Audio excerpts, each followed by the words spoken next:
സദാശിവസമാരംഭാം ശങ്കരാചാര്യമധ്യമാം ശ്രീനാരായണപര്യന്താം വന്ദേ ഗുരുപരമ്പരാം. ആരാധ്യനായ Devaswom president, SNDP യോഗം general secretary Shri Vellappally Natesan sir, അദ്ദേഹത്തിൻ്റെ ധർമ്മപത്നി പ്രീതി ചേച്ചി, സംപൂജ്യനായ ദേവി ഭാഗവത യജ്ഞാചാര്യൻ, ആദരണീയരായ ഭക്തജനങ്ങൾ, എല്ലാവർക്കും നമസ്കാരം. ഈശ്വരാരാധനയ്ക്ക് കാലഘട്ടമനുസരിച്ച് ഋഷീശ്വരന്മാർ പ്രത്യേകം സംവിധാനങ്ങൾ തിട്ടപ്പെടുത്തിയിട്ടുണ്ട്. കൃതൗ സൃക്ത്യുക്താചാരഃ ത്രേതായ സ്മൃതി സംഭവ ദ്വാപരേത്തു പുരാണോക്ത കലൗ ആഗമസമ്മത. യുഗങ്ങൾ 4 അതിൽ കൃതയുഗത്തിൽ നിർഗുണ നിരാകാരമായ ഈശ്വരാരാധന ചെയ്യുവാനാണ് വിധി. സൃക്ത്യുക്താചാരഃ ത്രേതായാം സ്മൃതി സംഭവ. യുഗം മാറി ത്രേതായുഗം വന്നപ്പോൾ സ്മൃതിപ്രോക്തമായിരിക്കുന്ന ആരാധനയ്ക്കാണ് പ്രസക്തി. ദ്വാപരേത്തു പുരാണോക്ത. ദ്വാപരയുഗത്തിൽ പുരാണ പ്രതിപാദ്യമായ ആരാധനയ്ക്ക് പ്രസക്തിയേറി. എന്നാൽ നിർഗുണ നിരാകാരമായ ആരാധനയും സഗുണ നിരാകാരമായ ആരാധനയും പുരാണ പ്രതിപാദ്യ വിഷയമായ ആരാധനയും അസ്തമിക്കുമ്പോൾ ഋഷിപ്രോക്തമാണ് കലൗ ആഗമസമ്മത. ഈ കലിയുഗത്തിൽ തന്ത്രശാസ്ത്ര വിധിപ്രകാരമുള്ള ഈശ്വരാരാധനയ്ക്കാണ് പ്രസക്തിയുള്ളത്. ആ തന്ത്രശാസ്ത്ര വിധിപ്രകാരമുള്ള ആരാധനയിൽ സാധാരണക്കാരുടെ സർവോന്മുഖ വികാസത്തിന് വേണ്ടി പ്രപഞ്ചത്തിൽ എള്ളിൽ എണ്ണയെന്ന പോലെ നിറഞ്ഞു നിൽക്കുന്ന ഈശ്വര ചൈതന്യത്തിനെ ഒരു പ്രത്യേക സങ്കേതത്തിൽ തളം കെട്ടി നിർത്തി ആരാധിക്കുന്ന സംവിധാനമാണ് ക്ഷേത്രം. ഋഷിതുലിലായിരിക്കുന്ന ഒരു ആചാര്യൻ തന്നിൽ സമർത്ഥമായിരിക്കുന്ന ചൈതന്യത്തിനെ ലോകഹിതത്തിന് വേണ്ടി ഒരു പ്രത്യേക ബിന്ദുവിലേക്ക് സന്നിവേശിപ്പിക്കുന്ന പ്രക്രിയയാണ് പ്രതിഷ്ഠ. അത്തരത്തിൽ യോഗ്യവൈദ്യന്മാരായി തുടങ്ങിയ പരമ്പരയിൽ ആ ഋഷീശ്വരന്മാരുടെ തപോബലം ലോകഹിതത്തിന് വേണ്ടി സന്നിവേശിപ്പിച്ച ശക്തി ഉപാസനയുടെ പ്രഭവ കേന്ദ്രമാണ് ഈ കണിച്ചിക്കുളങ്ങര ദേവീ ക്ഷേത്രം. ക്ഷതാത് ത്രായതേതി ക്ഷേത്രമെന്നാണ്. നമുക്കുണ്ടാകുന്ന വീഴ്ചകളിൽ നിന്ന് നമ്മളെ ഉയർത്തുന്നതാണ് ക്ഷേത്രം.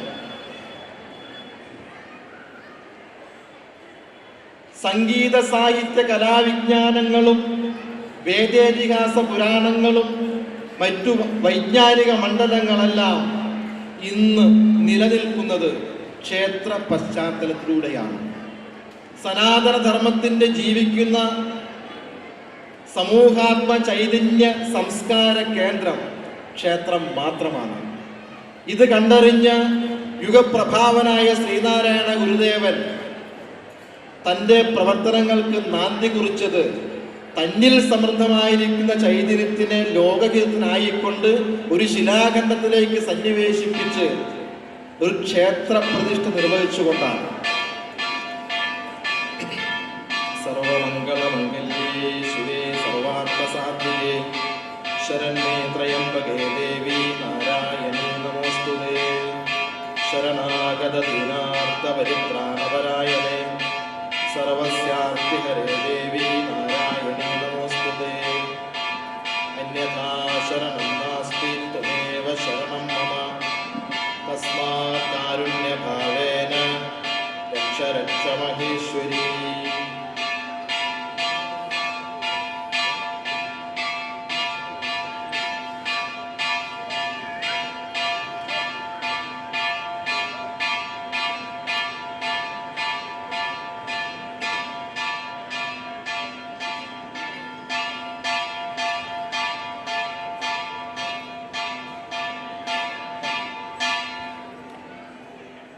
അത്തരത്തിൽ നിത്യനൈമിത്തിക താന്ത്രിക ക്രിയകളെ കൊണ്ട് ചൈതന്യപുഷ്ടി പ്രാപിച്ചു നിൽക്കുന്ന ക്ഷേത്രങ്ങളിൽ ഭക്തൻ ക്ഷേത്ര ദർശനം നടത്തേണ്ട രീതി എങ്ങനെയാണ്? അധികമൊന്നും ഇപ്പോൾ വിശദീകരിക്കുന്നില്ല. ഒരു ഭക്തൻ ക്ഷേത്രത്തിൽ പോയാൽ 5 കാര്യങ്ങൾ ചെയ്യണം. വന്ദനം, പ്രദക്ഷിണം, നമസ്കാരം, സ്തോത്ര പഠനം, പ്രസാദ സ്വീകരണം. ഈ 5 കാര്യങ്ങളാണ് ഒരു ഭക്തൻ ക്ഷേത്രത്തിൽ പോയാൽ ചെയ്യേണ്ടത്. 2 കൈകൾ കൂപ്പി തൊഴണം, ഇതാണ് വന്ദനം. പ്രദക്ഷിണം ചെയ്യണം. പ്രദക്ഷിണം ചെയ്യുമ്പോൾ ദേവതയിലേക്ക് ഭക്തൻ അടുക്കുന്ന പ്രക്രിയയാണ്. വന്ദനം, പ്രദക്ഷിണം, നമസ്കാരം. നമസ്കരിക്കുമ്പോൾ ജന്മജന്മാന്തര ദുരിതങ്ങൾ ശമിക്കുകയാണ്. സ്തോത്ര പഠനം, തത്തൽ ദേവതയുടെ മന്ത്രങ്ങളോ അറിയാവുന്ന മന്ത്രങ്ങളോ കുറച്ച് സമയം സ്തോത്രങ്ങളോ ആ സന്നിധിയിലിരുന്ന് നാം പാരായണം ചെയ്യുക. പ്രസാദ സ്വീകരണം അന്തിമത്തിൽ ചെയ്യേണ്ട കാര്യമാണ്. പ്രസാദ സ്വീകരണം. പ്രസാദം എന്ന വാക്കിന് അനുഗ്രഹം അഥവാ സന്തോഷം എന്നാണ് അർത്ഥം. ഏതെങ്കിലും പ്രകാരത്തിൽ ദേവതയ്ക്ക് സമർപ്പിതമായതാണ് പ്രസാദം. യജ്ഞശിഷ്ടാശിന സന്തോ മുച്ചന്തേ സർവകിൽബിഷൈഹി. ദേവതയ്ക്ക് സമർപ്പിച്ചു കഴിഞ്ഞാൽ അത് യജ്ഞപ്രസാദമാണ്. അതിന് ശിഷ്ടമാണ് നാം സ്വീകരിക്കുന്നത് പ്രസാദം.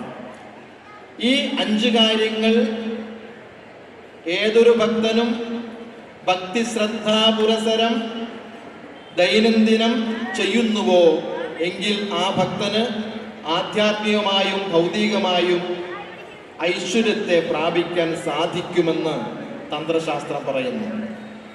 അങ്ങനെയുള്ള ഒരു ക്ഷേത്രം അഭിവൃദ്ധി പ്രാപിക്കുന്നത് 5 കാര്യങ്ങളെ കൊണ്ടാണ്. ആചാര്യ തപസ ആമ്നായ ജപേന നിയമേന ഉത്സവേന അന്നദാനേന ക്ഷേത്ര വൃദ്ധിസ്തു പഞ്ചഥ. ആചാര്യന്റെ തപസ് കൊണ്ടും ആമ്നായ ജപം വേദ താന്ത്രികവും പുരാണ ഇതിഹാസങ്ങളും തുടങ്ങിയതെല്ലാം ആമ്നായ ജപത്തിൽ വരുന്നതാണ്. നിയമേന പ്രതിഷ്ഠാനന്തരം കൽപ്പിച്ചിട്ടുള്ള നിത്യനിദാനങ്ങൾ എങ്ങനെ വേണം എന്നുള്ളതിനനുസരിക്കുന്നതാണ് നിയമം. ഉത്സവേന ഉത്സവ ആചരണം കൊണ്ടും.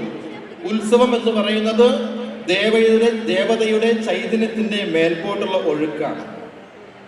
സവകല്യാണ സംയുക്തം സർവജന്തു ഹിതാവഹം ഉദ്ഭൂതസ്തു സവോ യസ്മാത് തസ്മാത് ഉത്സവ ഉച്യതേ. സവ കല്യാണ സംയുക്തം നവോന്മേഷദായകമായിരിക്കുന്ന ചൈതന്യത്തിനെ ഭക്തജനങ്ങളിലേക്ക് പ്രവഹിക്കുന്ന ആ പ്രക്രിയയാണ് ഈ ഉത്സവ ആചരണം കൊണ്ട് നടക്കുന്നത്. അന്നദാനേന അന്നദാനം നൽകുന്നത് കൊണ്ടും. അങ്ങനെ ഈ 5 കാര്യങ്ങളെ കൊണ്ട് ക്ഷേത്രം അഭിവൃദ്ധി പ്രാപിക്കുന്നു. ആ ആമ്നായ ജപത്തിൽ വരുന്ന പ്രക്രിയയാണ് നമ്മുടെ ക്ഷേത്രത്തിൽ നടക്കാൻ പോകുന്നതായിരിക്കുന്ന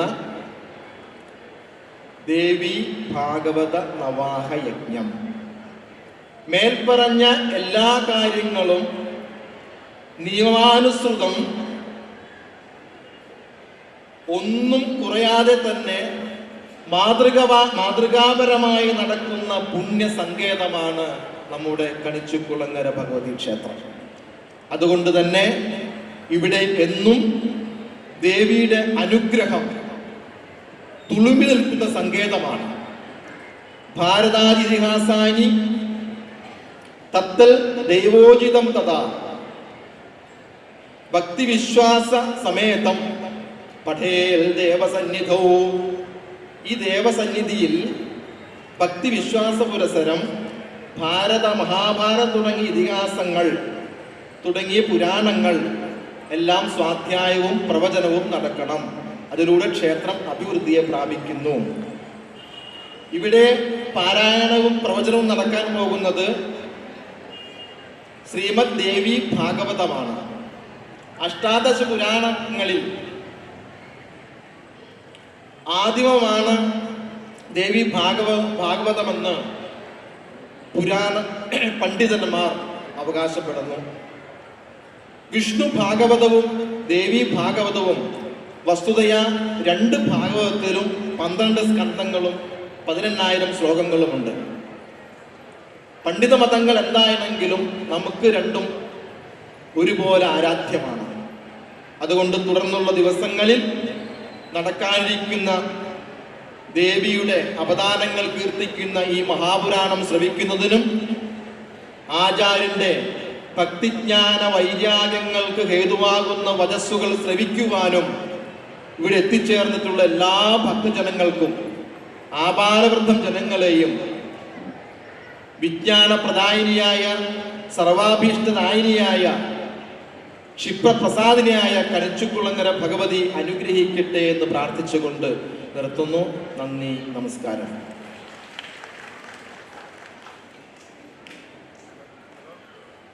നന്ദി ശ്രീ